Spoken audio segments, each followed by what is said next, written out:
पार्वती पिता महादेवा। नमस्कार, मैं हूँ Kavita Paudwal. Welcome to Indian wisdom. Ganpati Bappa Morya. Shiv और पार्वती के पुत्र को मंगल मूर्ति कहते हैं, जिनके आने से सब शुभ और मंगल होता है, यानी अच्छा होता है। और आपको पता है, हमारे बाप्पा वर्ल्ड फेमस है। इंडोनेशिया के मंदिर में माँ सरस्वती और गणपति की इकट्ठा पूजा होती है। जापान में गणपति को कांगीतेन कहते हैं और वह युद्ध के देवता माने जाते हैं। नेपाल में इन्हें 5 मुखों वाले हयग्रीव के रूप में पूजा जाता है। गणपति बाप्पा को म्यूजिक बहुत पसंद है। वो बहुत अच्छा डांस भी करते हैं। मराठी में एक फेमस गाना है, नाचे रुणझुण गणपति, और इनके सामने बहुत सारे कल्चरल प्रोग्राम्स होते हैं। ऑफ कोर्स ये बच्चों और स्टूडेंट्स के फेवरेट हैं, क्योंकि इनको पूजने से बुद्धि तीव्र हो जाती है। कहते हैं जो गणेश जी की पूजा करते हैं, they are also very very good with numbers. तो चलिए आज हम सुनेंगे अष्टविनायक के तीसरे मंदिर के बारे में। गजानन का सिद्धि विनायक रूप सिद्ध टेक पर्वत पर दिखाई देता है। आप सबको मुंबई का सिद्धि विनायक मंदिर तो पता होगा, लेकिन ये मंदिर नया है। पुराना मंदिर सिद्ध टेक है। ये औरंगाबाद के पास दौंड रेलवे स्टेशन से नजदीक है। ये मंदिर कई बार टूटा और वापस बनाया गया। आज जो मंदिर आप देखते हैं, उसे अहिल्याबाई होळकर ने बनाया। मुद्गल पुराण के अनुसार जब ब्रह्मदेव ने सृष्टि का निर्माण किया, तो विष्णु भगवान क्षीर सागर में गहरी नींद सो रहे थे। कहते हैं उनके कानों के मैल से मधु और कैटव नाम के 2 राक्षस उत्पन्न पैदा हुए, जिन्होंने सृष्टि में हाहाकार मचाया।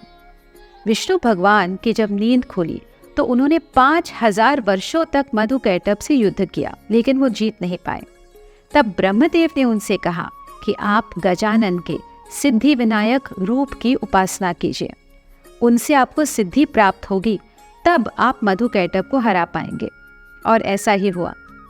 कहते हैं ये घटना पूना के भीमा नदी के तट पर हुई। गजानन के सिद्धि विनायक रूप की सूंड या ट्रंक दाहिनी ओर होती है, राइट साइड को होती है। सिद्धि विनायक मुंबई के मंदिर में भी मूर्ति की सूंड दाहिनी तरफ है।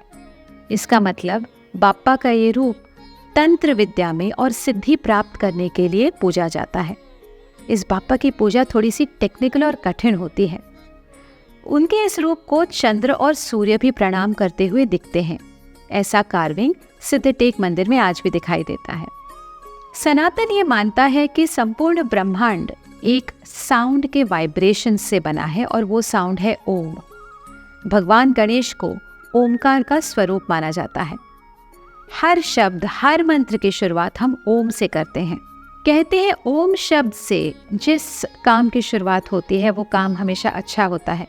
वैसे ही गणेश भगवान को याद करके जो काम किया जाता है, वो अच्छा ही होता है।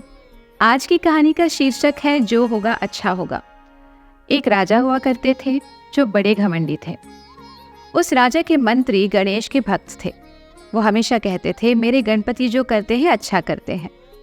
राजा को बहुत गुस्सा आता था कि खाता मेरी है और प्रशंसा करता है गणपति की। तो एक बार राजा, मंत्री और सेना शिकार के लिए जंगल में गए। शिकार तो मिला नहीं। राजा की उंगली कट गई और उनका शरीर खंडित हो गया। मंत्री ने कहा, गणपति भगवान ने जो किया बहुत अच्छा किया। राजा को गुस्सा आया, यहाँ मेरी जान जा रही है और तुम कह रहे हो जो हुआ अच्छा हुआ? डाल दो इसे काट कोठरी में। आगे जाकर उसी राजा को कुछ जंगल के रहने वाले ट्राइबल्स ने, यानी जनजातियों ने पकड़ लिया। वह नरभक्षी थे, यानी कैनिबल्स थे। वह राजा की बलि चढ़ाने ही वाले थे जब उन्होंने देखा कि राजा की उंगली कटी हुई है, यानी उसका शरीर खंडित है। इसीलिए उन्होंने राजा को छोड़ दिया।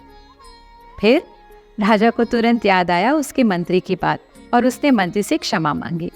इसीलिए तो कहते हैं कि अगर कोई दुविधा आए तो आपको ईश्वर का नाम लेना चाहिए, भगवान का नाम लेना चाहिए। इससे आपके प्रॉब्लम्स सॉल्व हो ना हो, कोई ना कोई सोल्यूशन निकल आता ही है, या तो फिर उन प्रॉब्लम्स को झेलने की शक्ति आप में आ जाती है। ऑन दिस थॉट हम अपना एपिसोड एंड कर रहे हैं। अगली बार हम आपको अगले अष्टविनायक के बारे में बताएंगे। तब तक के लिए गणपति बाप्पा मोरया।